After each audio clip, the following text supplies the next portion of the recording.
Pete Moriarty!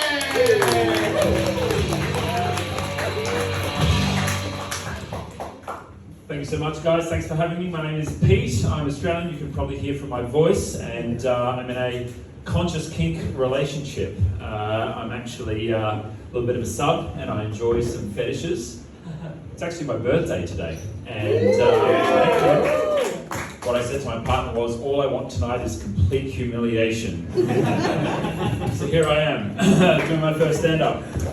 So I'm very excited to be here. It feels a little bit like the first time. I have been on stage before. I've done some, a little bit of stage presenting, but I've never done stand-up comedy. So this is my first time doing any kind of stand-up, and it feels a little bit like my first sexual experience. I'm nervous. Voice is a little bit shaky. I can't really see. I'm hoping I'll perform okay. And, I think this is going to be 5 minutes of me excruciatingly trying to get it up and do something that's worthy of a decent performance while an audience yawns and potentially falls asleep. So here I am. So it's kind of weird for me to have the ambition and the goal to be a comic. I'm actually already retired.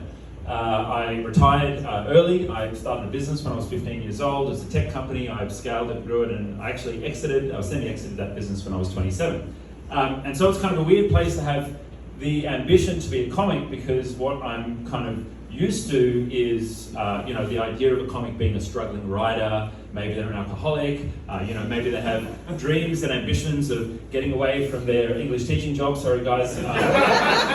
Most people seem to have a day job, and being a comic is kind of like a side thing. And for me, I'm in a little bit of a different situation. I'm in a bit of a different scenario. And so for me, it's like, okay, well, I still have these goals and these dreams and ambitions, and I imagine that most comics like me and enjoy being up on stage and enjoy entertaining people, and maybe have aspirations to be one of the luminaries. Like you've got your Dave Chappelle's and you've got your Louis C.K.'s, minus the masturbation stuff, and I've got those dreams as well. I like the idea of being a star and being on stage, yet. I think to myself, okay, well, what brings me to a place like this on a Wednesday night to be here and try and entertain you? And, like you, and like everyone here in the crowd, I just don't really have anything else to do on a Wednesday night. So here I am. It's a little bit weird, it's a little bit odd being here, because, let me just check what I've got here on my notes. Okay, cool. So, being retired is weird, coming into this kind of comedy scene and comedy game, because I left my business at 27 and I basically had all the time to pursue my dreams and pursue my passions. And I was able to dive into them full time, being able to travel and tick off all the bucket list items and all those kind of things. I went and did that. But then, interestingly, it came to diving into the things that I was really, really passionate about, those things that I'd left and put aside when I was younger. And I found that my three top passions after I exited, for the most part, my business were, number one, driving race cars. I really love that, it's good fun. Number two, flying helicopters. That's something that I picked up, but went and got my helicopter license. And number three, toxic codependent relationships. And having lots of time, I got to dive deep into those and had many adventures with that. And it's interesting. Like I got to spend a lot of time on the internet, Reddit and Twitter, and all those kind of places. And I started learning. Okay, well, how do you be a comic? And this week I was kind of like googling. All right, well, how do I do my first, my first open mic and my first stand-up? And a lot of the recommendation is to bring your personality. Bring what's unique about you, but also try and find a way to to relate to people, right? I understand that I've got a bit of a unique situation. With my $45,000 watch, I thought I'd also bring a $2 market necklace as well. So that's how I'm going to try and relate to everyone. That one didn't land, that's okay. But here I am, I'm doing my first gig, and I'm sharing it with you guys, and it's exciting, but for me, I'm gonna check, do I have the next one? Okay, cool. So I've got this interesting diversity about me, and I want to try and bring that into my act. And I've got these unique perspectives. It might not come across immediately, but I'm actually queer. So that's part of being me. And I'm neurodiverse as well.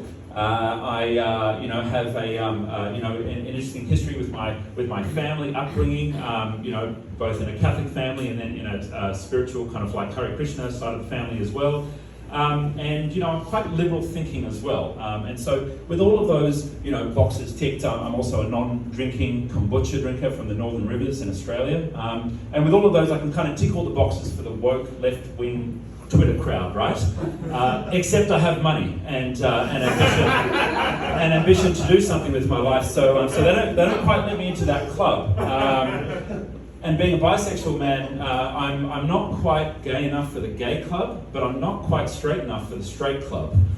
So I kind of sit somewhere in the weird limbo of the in-between, between those two. But I like the idea of talking about taboos, because I think, in comedy it's good to talk about taboos, talk about something that we can relate to, but also something that, feels a little bit edgy to, reflect on and feel in our bodies, right? So in Australia, where I'm from, and I'm just traveling here at the moment, like a traveling side chick, me doing a stand-up here means I can go away and no one will see me again, which is fantastic, except for the videos that are going on social media. But I'm here and I thought, okay, maybe I can talk about some taboos. And in Australia, we've got all the standard taboos, right? It's taboo to talk about religion. It's taboo to talk about sexuality. It's taboo to talk about politics with any of your family. In Australia, it's also taboo to talk about giving back the colonised land to our Indigenous First Nations people. Taboo to talk about not drinking. I'm a non-drinker, so it's taboo to talk about that. And so I thought, well, what would be a cross-cultural topic that I could talk about that would be entertaining here? And so since we're in an Asian country, I'm going to talk about therapy. So yes, we had dead silence. So